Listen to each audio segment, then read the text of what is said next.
I was sure in a few minutes a truck will come and take me to the gas chamber. Baruch Hashem, they didn't shoot me.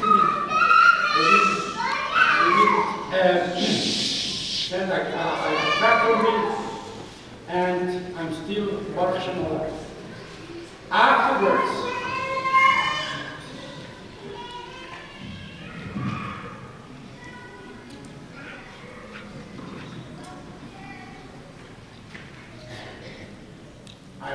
I thought I may be closer to speak, but all the other miracles which I experienced, the other death march, in the other death camps, especially this famous and infamous death march, but obviously I don't have the time for it tonight.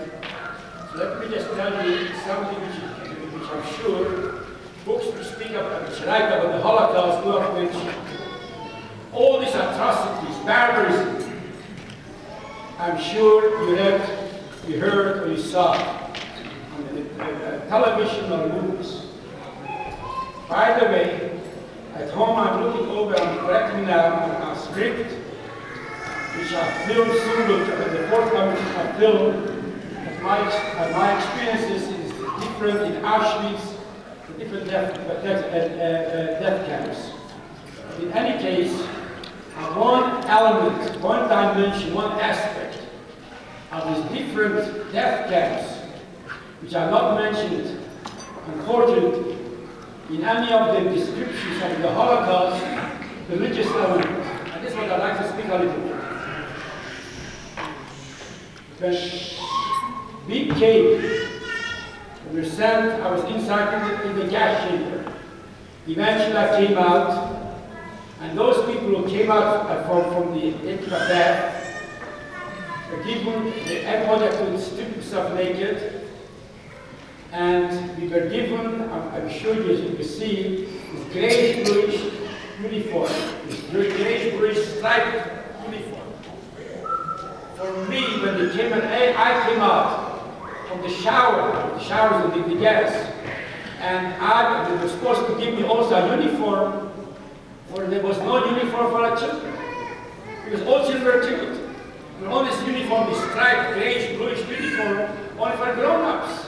For children, there was no uniform. So as I came out from the shower, I'm supposed to get a uniform, a clothes. They didn't have for me. So the SS tells me, go back to the car where everybody can dress themselves up. A mountain of clothes. We speak about thousands of clothes. And find your clothes and take it. They did that for me on uniform. I went back, digging up mountains of clothes. Eventually I did find my jacket, my pants, my shoes. I thought to myself, I'm here already. I can take whatever I want. What can I take from my father? I couldn't take him any clothes because they had to wear only this uniform, the grayish, bluish striped uniform. So something occurred to me. My father had a pair of children with him, he brought to Auschwitz. So instantly I was looking with the luggage for my father, and I found a little bag of tefillin. I took it I put it in my pocket, and I went. I couldn't recognize my father, the way he was dressed, completely, and the hair, everything, all the hair was taken off. Couldn't recognize. Eventually I found him. I told him I had my tefillin. And we went into the Auschwitz, into the lager, and we were there. The only person in Auschwitz who had tefillin was only my father. He couldn't take anything. Everything was stripped naked. Everything had to leave. And in Auschwitz, no sidur, no tefillin, no chumash, and certainly not tefillin.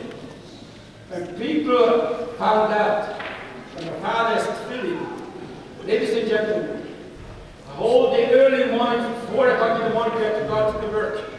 We came back 7, 8 o'clock at night. It was was no time during the day. You don't feel it. 10 o'clock, the lights went out in Auschwitz. Everybody had to go to sleep. By 4 o'clock, we were woken up. 12 o'clock, from 12 o'clock on. And those who know the halacha, the law is tefillin you can put on during the daytime. At night, you must put on tefillin. Just like you cannot put on tefillin Shabbat, you cannot put on tefillin at night. Scores and scores of Jews lined up by my father's cot.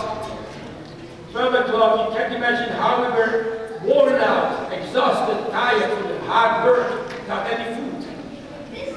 And people spare their sleep. You should be able to put on tefillin for 2 seconds. Just put on the tefillin on the arm, on the head, make a broadcast, and off to the next person. If the SS would have discovered this, but the SS, but the Germans, we were less than an ant. For me to kill an ant, step on an ant, I'm sure it bothers me more by conscious, it hurts me because it's not killing an ant. For a German and SS in Auschwitz to kill a Jew. And we would have, anybody would discover to put some tefillin in the barrack, immediately be shot.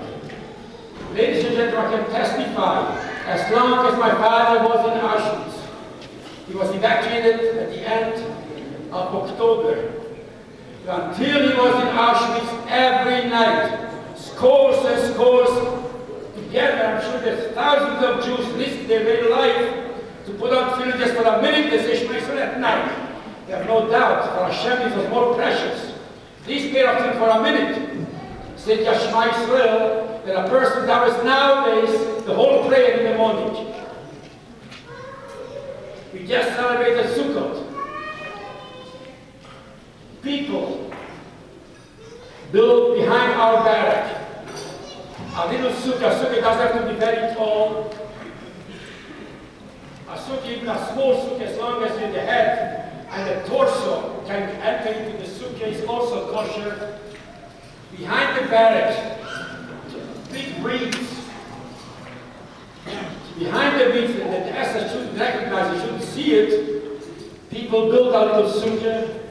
And again, risk their life, yes, for a second, for a minute, to go into the sukkah, say to drop on the water, and come out.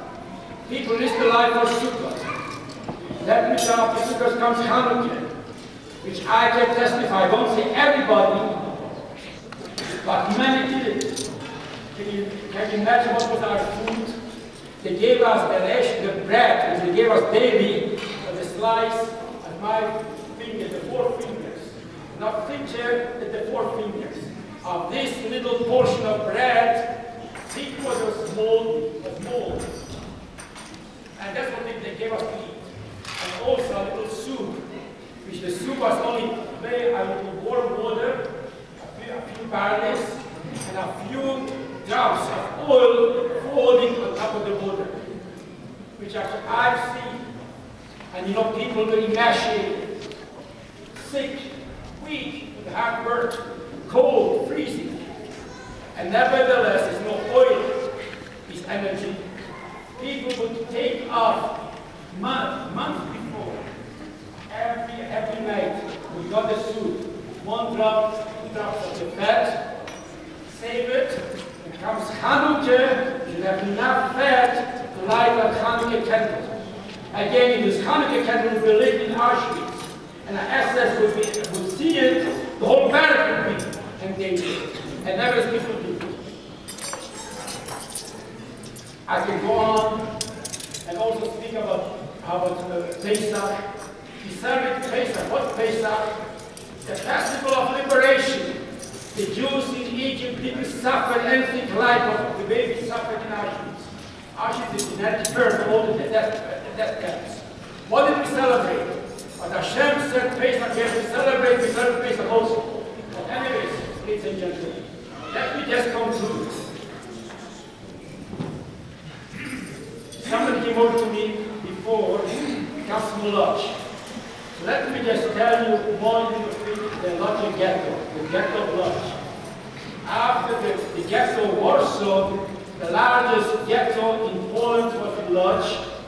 tens of thousands